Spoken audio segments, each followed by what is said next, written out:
Hey everyone, so I don't know about you, but I've been hearing this more and more often lately, the idea that we are living inside a simulation. And personally, I'm not buying it, sorry. I just think it's a little too dark and dystopian, a little too cliched science fiction, even. Now, don't get me wrong, I do think that there are many ways in which our reality does resemble a massively complex simulation, and we can definitely draw some parallels there. So the theory has merit and warrants some serious discussion. But at the end of the day, I don't believe that this is the best metaphor for understanding our world. First things first, we ought to define the term itself before we go any further. What is a simulation exactly? Merriam-Webster and Dictionary.com both suggest it is somewhat fake, as in an imitation of a real thing, which already rubs me the wrong way, as it implies that everything we see and hear, touch and taste, is in some deep sense not real. That is, it's being simulated, like a computer program or video game. The most obvious technological equivalent is virtual reality, or VR, where you strap on a headset and are instantly immersed in another world. Everything appears 3D and panoramic, in a way that is more realistic than looking at a flat screen TV ever could be. But even our most cutting edge technology falls well short of a true virtual reality.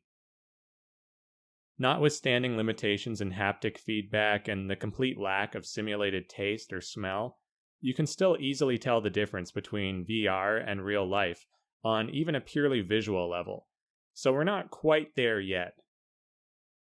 Although we are getting tantalizingly close, which is probably why the simulation theory is gaining so much traction. But fortunately, we don't need to be fully there yet to get a pretty good picture of what a truly lifelike manifestation might look like. Just watch The Matrix. In this classic movie trilogy, artificially intelligent machines have effectively supplanted humanity, storing us inside goo-filled vats, where our bodies are used essentially as batteries to power their systems. The humans are still alive, but are kept in a comatose state, their minds plugged into a computerized simulation known as the Matrix, which is basically reality as we know it, or knew it in 1999 when the first movie was released. The vast majority of people in this scenario are completely unaware that they've been enslaved and believe that the simulation is all there is. They go their entire lives without ever suspecting a thing. In the same way, it could be argued that perhaps our own world is akin to the Matrix, a hyper-advanced and convincing simulation that we assume is real when it really isn't. At first glance, to the average person, this sounds like the absurd delusions of a paranoid schizophrenic. The obvious retort is, okay, if this is just the Matrix, then show me the real world. Where is that, and what does it look like? But aside from obvious segues into various conspiracy theories, they typically don't have an answer. Now, for the record, I'm not saying that we should dismiss all conspiracy theories. Many have been proven true, or at least partially correct, especially in recent years.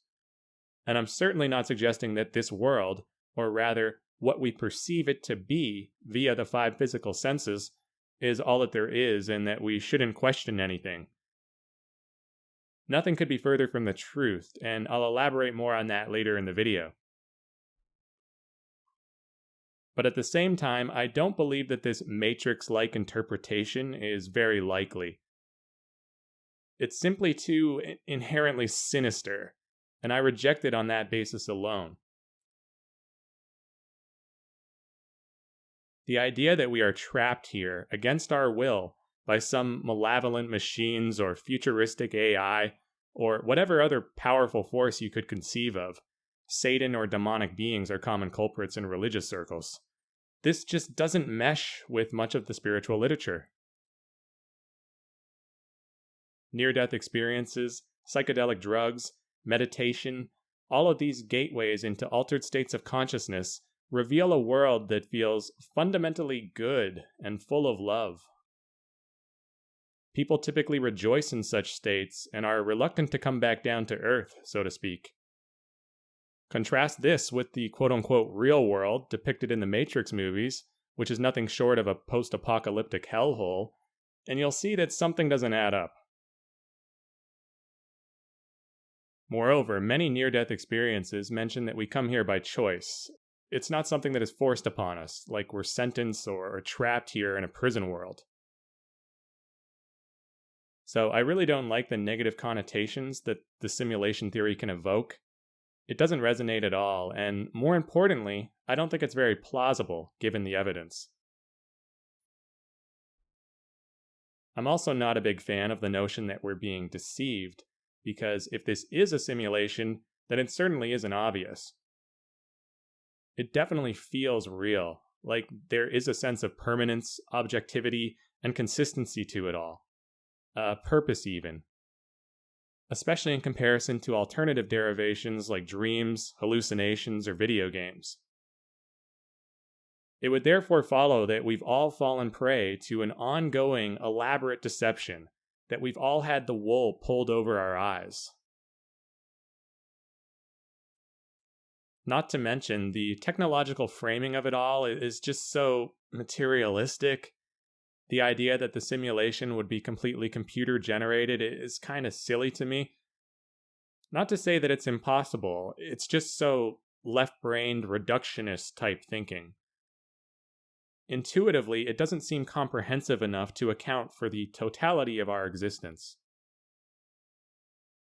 A simulation produced by consciousness, on the other hand, now that's a possibility I could probably get behind. But I'm tired of all these techno-nerds and academic types treating consciousness as a secondary property that arises out of physical systems. They've got it backwards. It's the other way around. However, I would agree that it's prudent to question the nature of our reality because there's clearly so much that we don't know. There's way more out there than meets the eye, literally. We know that the human eye can only detect a limited range of frequencies. We can't see ultraviolet, for example, nor can we see very well in the dark. But other creatures can, such as bees and owls, respectively. And we've developed equipment like infrared or night vision goggles to allow us to tap into these other frequencies that are normally inaccessible. Likewise for the other senses. Everyone knows that dogs are far more sensitive than us when it comes to hearing and smell, which is the basis for high-pitched dog whistles and the reason we employ our canine companions as scent trackers. But it goes much further than that. It's not just that we can't hear certain frequencies or decibel levels to the extent that many other animals can. It's that sound itself doesn't exist without a sensory being to hear it. The very act of perceiving, in this case hearing, is a co-creative process that requires a physical apparatus, like an ear, and an information processing unit, like a brain, to translate vibrations in the air into sound. So if you recall the old Buddhist koan, if a tree falls in the woods and no one is around to hear it, does it make a sound? The answer is quite conclusively, no, it doesn't. Without an observer, it would just be soundless vibrations in the air. It's a similar phenomenon with rainbows. They are an optical illusion created by your vision system, the product of sunlight refracting off of water particles in the air when seen from the proper angle. Rainbows don't actually exist out there, objectively speaking. Rather, each person observes their own slightly different, subjective version of the rainbow. As for touch, if you press your hand against a wall or a table or any solid surface, it feels firm, it feels immovable even. Your hand definitely can't pass through it, but this isn't because of its solidity. On a molecular level, there's so much space between the atoms in your hand and in the table that it's like a single person standing in the middle of a sports stadium. So if solid matter was the only thing keeping you from passing through walls and falling through floors, we'd all be insubstantial as ghosts.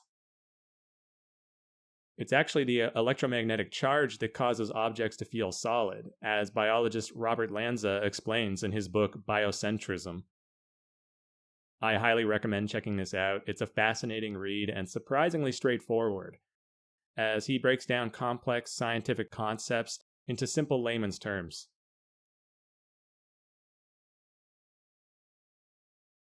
It's really trippy to wrap your mind around this stuff, for sure. It can definitely throw you for a loop. But the more you understand and truly appreciate the way our sensory perception works, the more you begin to realize just how much your own perspective shapes the world around you. The line between internal and external, subject and object, begins to blur. Because the upshot is that what we perceive as being out there isn't truly out there at all. All that's out there is energy waves and frequencies. The external world that we perceive, full of separate objects and matter, sights and sounds, is actually a co-creation that's been translated by your brain and sensory organs into what we call reality. So that's why I prefer the term co-creation or co-creative reality as opposed to simulation, because we are active and necessary participants in all of it. A simulation is something you're fed and can just sort of passively observe. There's somewhat of an interactive element to it, true, but it's still by and large what you see is what you get. So it misses the mark in my opinion. Because sensory perception by its very nature is never passive. It plays a massive role in what we experience, both by limiting the amount and range of the information we have access to, and by actively shaping what it does let in. It could be said then that the brain, and the human body by extension, is like a filter for the mind. I would argue that this is its primary purpose as a vehicle for consciousness. Not just to process information, but to restrict and filter the flow of available information. I may make another video on this topic in the future, as it's a very important point, but for now, let's just end it on that note. As always, thank you for watching, and please share your thoughts with us in the comments below.